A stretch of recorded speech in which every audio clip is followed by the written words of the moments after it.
the initial fire on someone's property I tested. 15 minutes away from here. Where's that? Just came in New Springfield. Yeah. Wow. Look at the flume of smoke.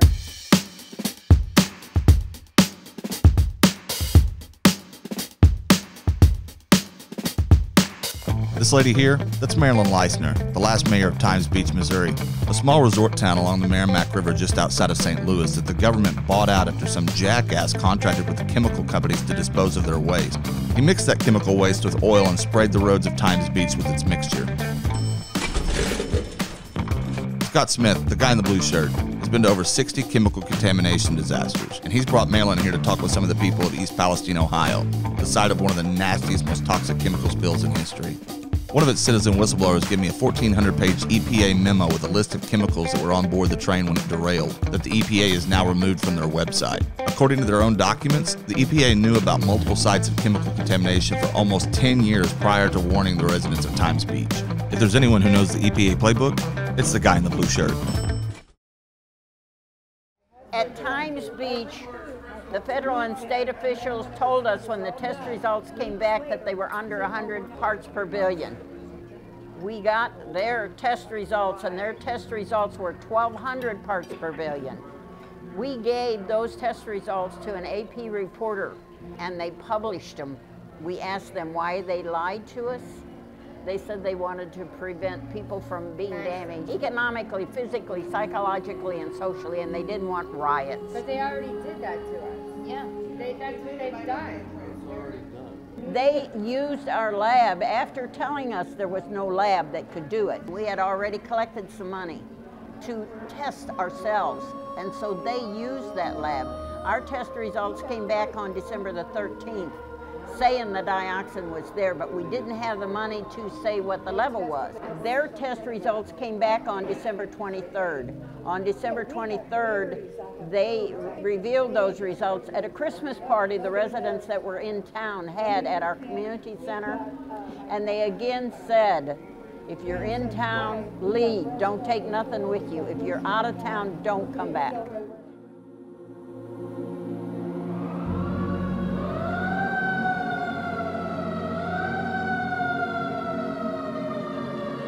Chemical company that contracted with Norfolk Southern to haul their vinyl chloride showed up on February 4th to monitor the situation. They found and told them that the cars that Norfolk Southern and its contractors were wanting to burn to prevent possible explosion were already cooling and posed no further threat. The EPA would like you to believe that a lone local fire chief made the call to burn the derailed cars. They have repeatedly claimed that they were not involved in that decision. But why? Why wouldn't they be the lead in such a hazardous situation? Why would they rely on the very ones who stood to profit or minimize their liability? I asked the fire chief about this narrative, that he alone made this decision. When I talked to the EPA, and I kind of poked them a little bit, I'm like, hey, who said light this up, like light it on fire? And they told me that that I did, of course. Yeah. Is that true or not? No. I don't think it was. So that decision was discussed by the entire Unified Command, everybody in the room, all the stakeholders. Now, who's Unified Command? The US EPA, the Ohio EPA, the railroad, Governor DeWine, myself, the EMA, all of the stakeholders and that had The railroad. All the people that showed up. everybody. Ultimately, I have to give the final yes or no because I'm the incident commander, but it was agreed upon by everybody. So everybody said yes, and the EPA included. Okay.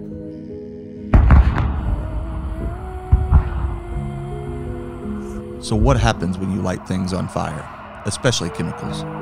I asked a toxicologist specifically about the chemicals found in the train the night that it derailed. In the fire in East Palestine, Ohio, it's incomplete combustion, which means it doesn't all get consumed, and that's what you see in the large plumes that are going up into the air, are the literally thousands of pounds of material that are not burned, but they're going up as particulate that can be inhaled and cause health problems. Vinyl chloride is a single chemical, and there were like 220,000 pounds of it in each of 5 cars, so close to 1 million pounds. And when it's burned, when it's incompletely burned, it changes to at least 7 other chemicals. And these chemicals range from hydrochloric acid is one example, dioxins is another. But these chemicals have very serious short-term and long-term health effects. The hydrochloric acid is corrosive. It can burn your eyes and skin and lungs as you inhale it. There are several of the products from vinyl chloride that can cause cancer, long-term health effects in the liver, kidney, brain, etc. Do you mind if I do a little filming here, brother? Yeah, I don't mind. You okay? Good. Like, yeah, I don't mind. I don't like seeing myself on the camera. Oh, don't worry about it. You'll just be on a big screen soon. Don't worry about it. Oh, no, say that. Never had a problem. All of a sudden, I didn't even know about it until my wife saw it. She just happened to walk in the bathroom one day and she said, "What is this on your back?" I have no clue. I can't see it. Well, I went to the doctor and he looked at it and he said, "We got to burn that out. We got to cut that out." And he's going to cut it out and send it away and find out if it's, malignant or not. But you've never had it before? Never. No, never. Put the dog up so he doesn't eat up these nice people. Joe and his wife have been ill, and we know things are in their water. I took their soil samples the other day.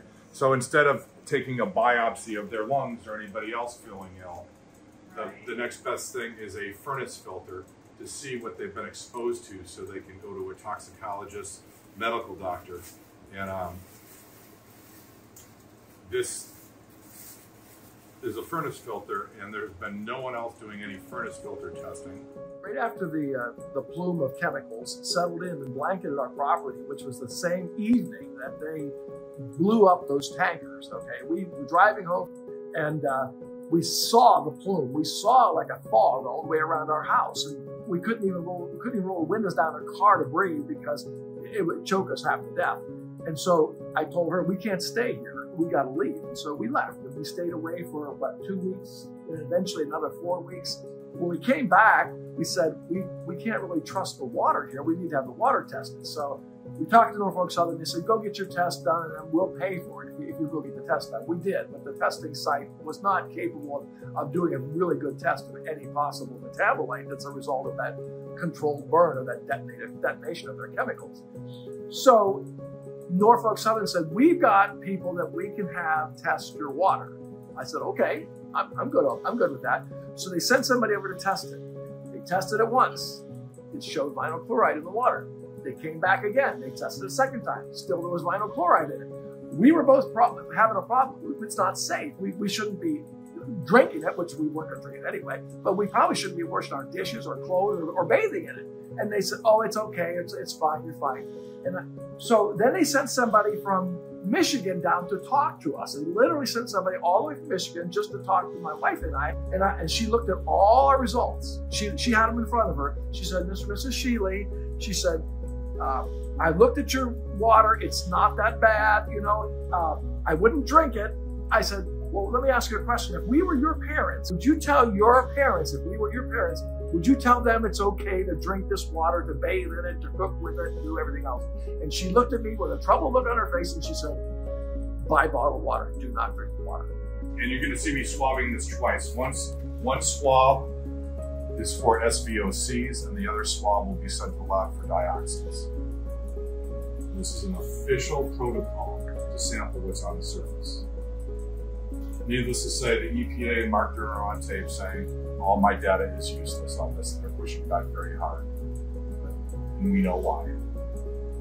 I am looking forward to the EPA because they're tracking people around town. They're looking at Facebook, and the railroad is hiring people to do it.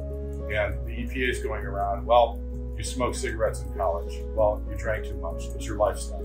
So I want to see them come after a pastor and blame your lifestyle.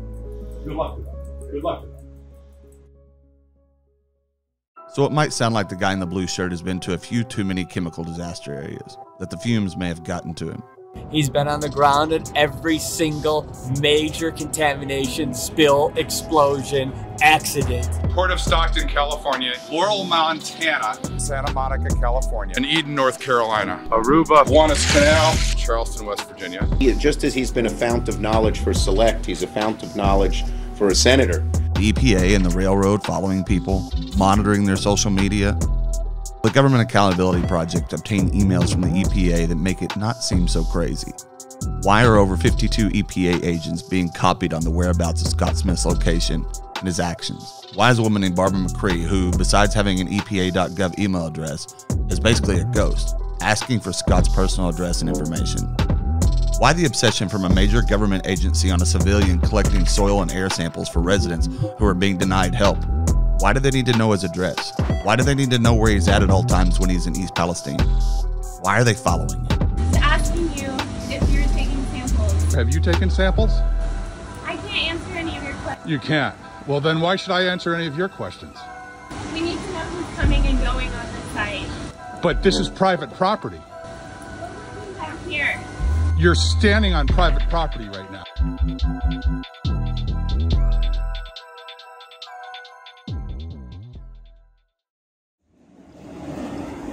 Everything that I've read in the newspapers and everything I've seen with the health effects of these residents, this is not something that was nothing to see here type event.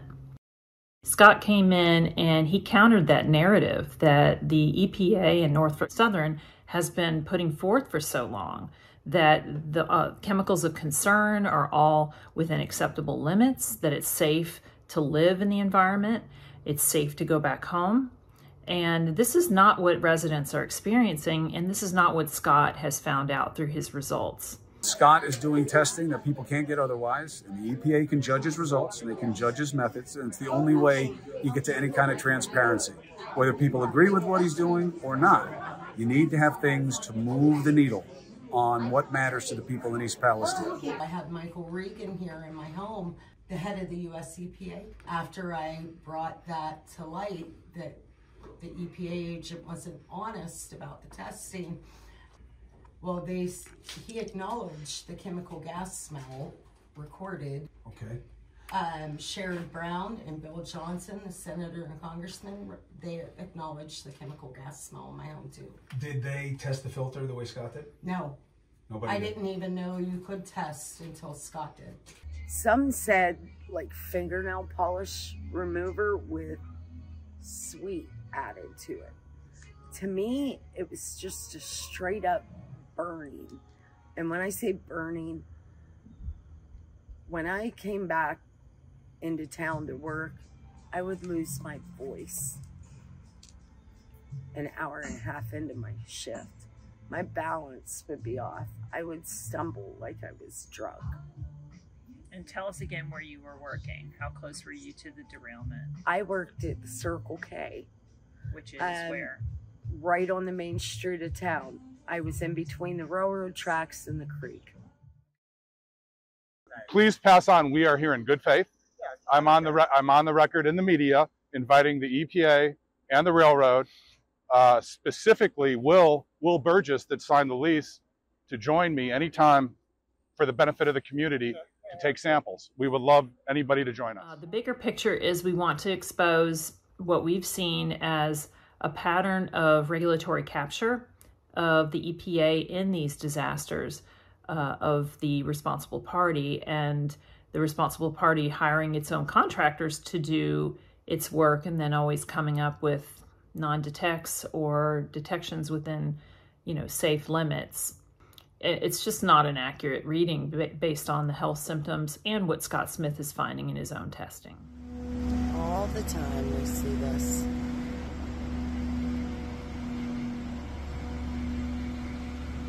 Track removal's begun.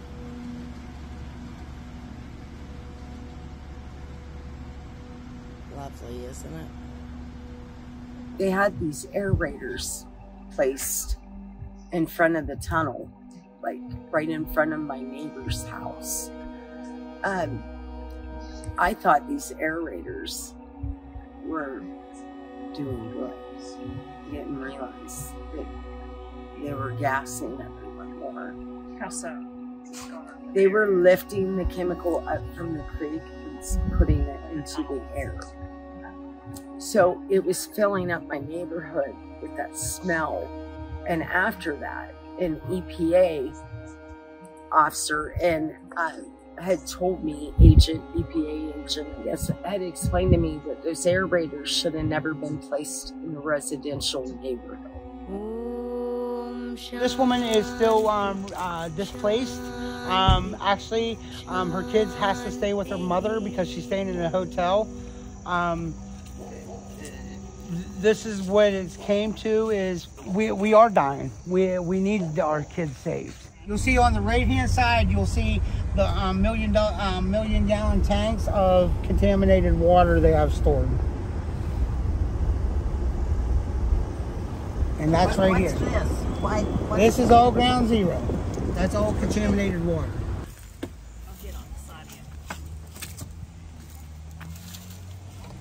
I feel so sorry for these people. I can't stand to see these kids on the street. It's horrible. It looks normal. This community was awesome. That's why I moved here. I got 47 family members in the 1 mile zone that they're considering 1 mile zone.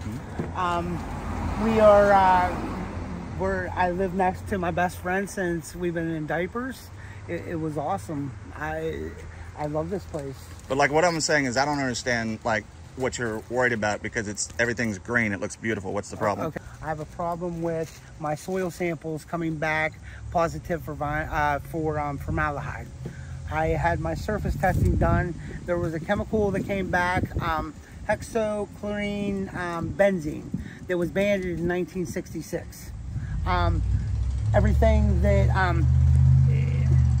what is different from here and different than Maui, in my opinion, is that you could see the permanent damage. You could see the deaths. What are we going to have in 5, 10, 15 years that is beautiful here? Who wouldn't want to live here? Quiet. Everybody gets a lot, you know. But like like I said, it's beautiful. What made you even want to think about getting your soil sampled?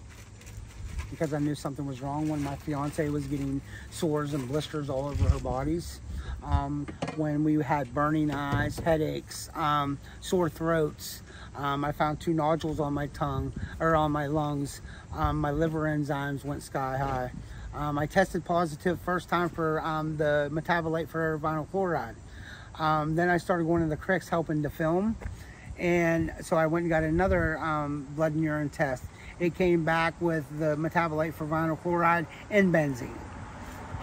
The test results that came back from our creek so happens to have benzene in it. Everything that they're saying is not true. What does it mean to have this guy here doing this for you? Listen, this man is, I'm going to call him a savior for this community, because we cannot get any testing done besides this man. Universities just came in and did a little bit of testing, but we still ain't even got the results back from the universities yet. You're getting his back, but you're not getting the universities? Yes, we're not getting the universities back. This is a hexane solvent, so anything that's on there will be coming right off. I'm even doing the back of it, even though I don't have to. Well, the thing is the EPA's not testing. And the thing is they accuse me of doing everything that they probably are doing. And you heard today a soil sample from 4 feet down. The EPA refuses to test our soil or our air in our homes. Refuses. We are not, and he'll say it right to your face, we are not testing your soil or your air. I always hand the resident this, so everything is documented.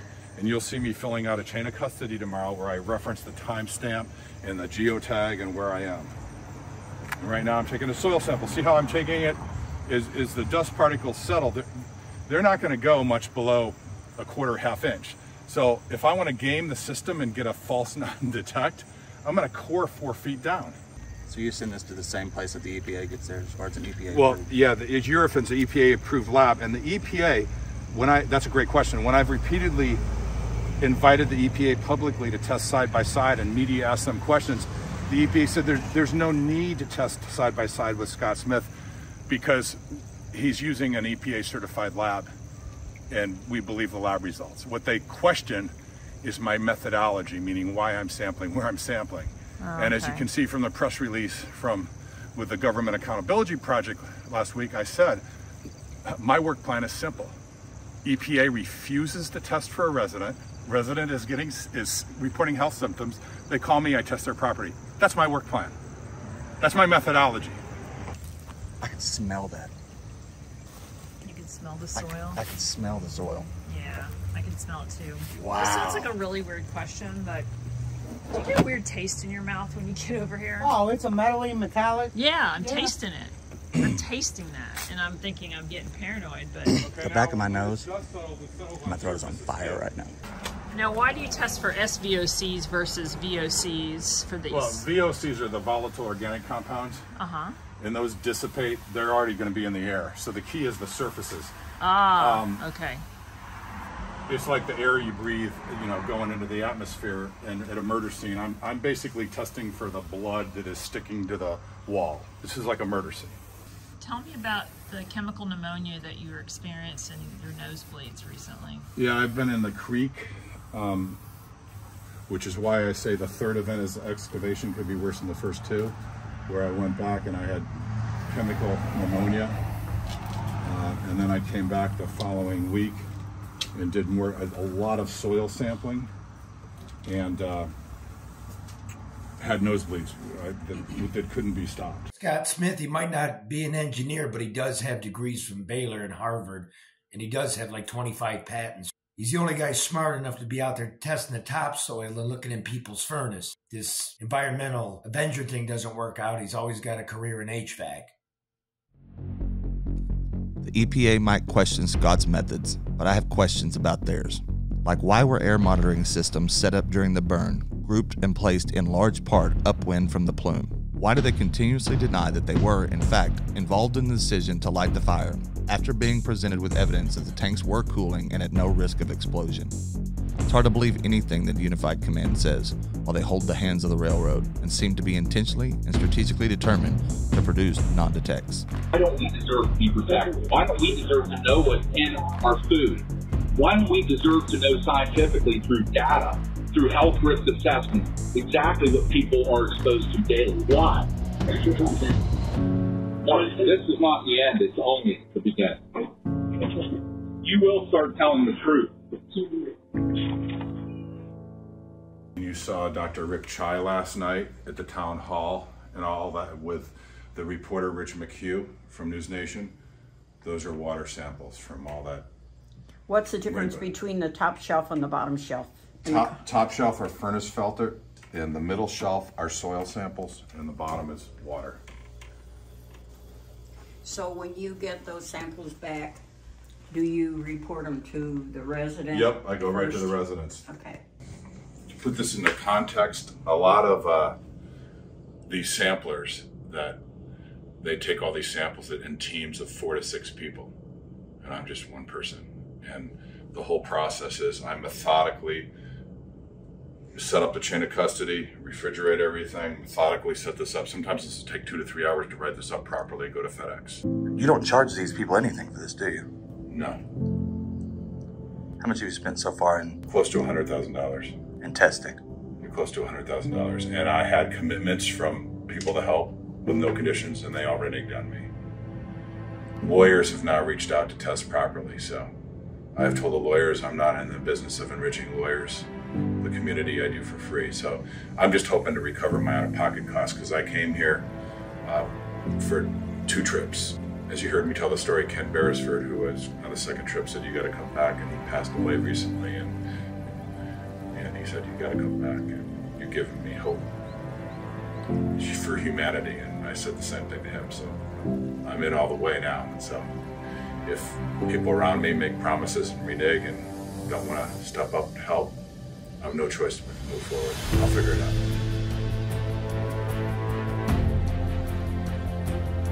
So what happens now? Historically speaking, attorneys swoop in and sign up residents into some large class action lawsuit. They then reach a settlement, of which the attorneys take a gigantic portion of. The offender carries on with unchecked business as usual, while the citizens are left with crumbs and lingering questions about their health and their future. East Palestine and its residents have a chance to be different. They are engaged in ways that give me hope. They are recording and documenting interactions on their phones and showing up to meetings to hold politicians and agencies accountable. Dr. Rick Chai, the chiropractor who wrote prescriptions for blood work when residents were denied by their healthcare providers, and the same guy who still walks the creeks exposing lingering contamination, is now running for Congress. They have allies in their fight to bring meaningful change. They have the information, the technology, the community of their friends and family. And they also have the guy in the blue shirt.